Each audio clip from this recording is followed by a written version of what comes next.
Hello, welcome to an episode of the KJD Show. I am your host, KJD. Today I'm going to talk about a little preview of Game 7 for tomorrow night of the Eastern Conference Finals. The Miami Heat against the underdog Indiana Pacers. Man, it's been a very fun series to watch so far. It's the only series in the playoffs besides Brooklyn and the Bulls in the first round to go the full 7 games. It's been a lot of drama inside of this series, even more drama than the other series that I just mentioned earlier. I mean, you've got a lot of subplots. Danny Granger was out for the bulk of the season, didn't play at all. Wade was supposedly battling injuries.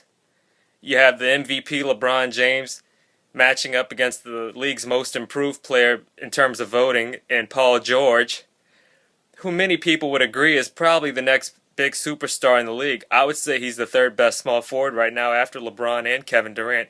Yeah, you got it. I'm even putting him ahead of Carmelo after how he outplayed him in the playoffs and was on the winning end of that series in 6 games without home court advantage. Well, the way how I think tomorrow night's going to go, let's talk about matchups because that's all what it's about. You got George Hill and Lance Stevenson.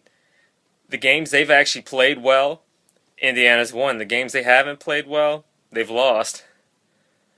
All right, Mario Chalmers, he's been hit or miss in the playoffs. He's either been making all of his shots or he's been missing everything. Dwayne Wade, whether or not if he's really hurt or not, I don't know. He hasn't been as effective as what he's been in the past.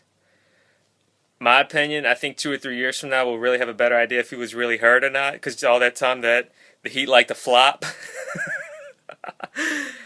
I mean, come on, all that flopping that they do, I mean, let's be real. I mean, I'm sure you guys heard of the story of the boy that cried wolf. I mean, every time the kid claimed there was a wolf, everybody went out to see if there was a wolf, but there was no wolf. Just like the Miami Heat are doing, they're flopping all the time, acting like they really hurt every time they flop or fall on the ground. Well, just like what I said, one day in a game, somebody on the team's gonna have a very serious injury. And the one time it happens, nobody's gonna really believe that they're really hurt. I'm not one to wish injury on anybody, but I'm just calling it like I see it.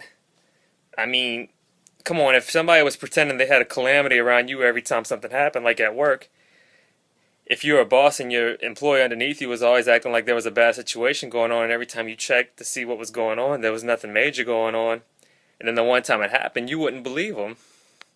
Well, that's what's going on with the Heat's flopping. I mean, the next matchup I'm going to talk about is Paul George against LeBron. My opinion, I think Paul George has done as well as you can possibly ask of anybody against LeBron.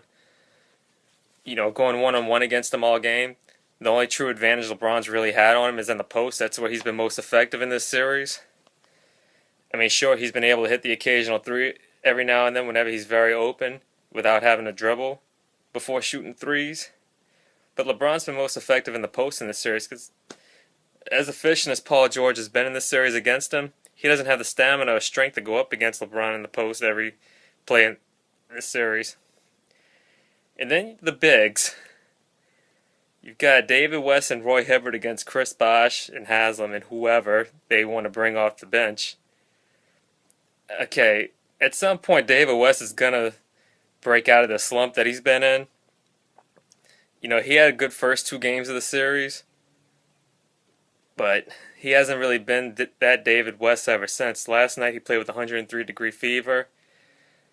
Chris Bosh, he's only been effective on the perimeter. Haslam, yeah, that little baseline jumper, that's all he's been getting all series. And man, Roy Hibbert's been looking like Shaq in his prime. Just the way how soft as an omelet interior defense that the Heat have, they really don't have an answer for him. Besides double teaming him and pressing Indiana's guards all series, hoping to force them into turnovers to where they can't get the ball to Hibbert down low. Other than that, they don't have a chance against Hibbert. I think Frank Vogel has outcoached Spoelstra in this series. He's been doing a good job of motivating and pumping up his guys. Those guys like playing for Vogel. Spoelstra, I'm not so sure about him. Yeah, I think he has gotten better as the season goes on, but when you got superstars like LeBron, Wade, and Bosh, you're going to look a lot better than what you really are. That's just the way the cut goes. My prediction, I think Miami will win. I think everybody that really knows me knows I'm not for Miami. I'm actually pulling for Indiana. Everybody asks me why I'm such a LeBron hater. Hey, I acknowledge he's the best individual in the NBA, but I think as a team, I think they're overrated. They've had a weak strength of schedule playing in the Eastern Conference. They played a dysfunctional Bucks team, which everybody knows was below 500, the only team below 500 to make it to the NBA. And everybody's like, oh, well, the Heat had the number one seed. They earned the right to do that. Yeah, well, look at the number 8 seed in the Western Conference, the Houston Rockets. They won about 7 more games than the Bucks did.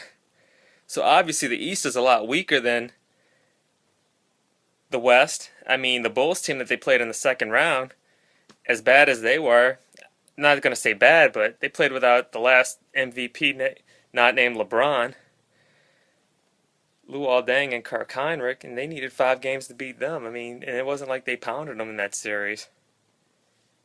And I'm not so confident they would have made the playoffs in the West either. I mean, when your second round opponent would not have been a lock-in for the playoffs in the other conference, that tells me you're not really playing against anybody.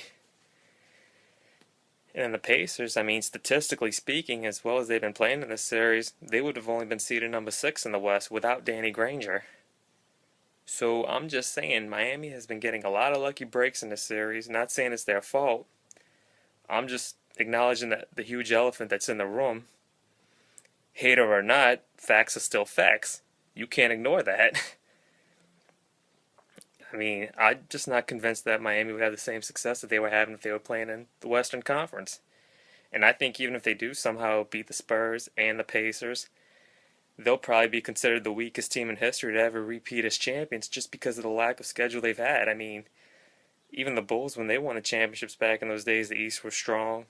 The Eastern teams were strong. The West, back when Shaq and Kobe was together, even though I acknowledge Shaq and Kobe got some breaks going their way, the competition was superior compared to what the Heat have been playing against in the East.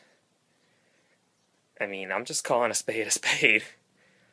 I mean, if you want to comment on here, go ahead. I mean, I'm not trying to change anybody's opinion, so don't think you're going to change mine.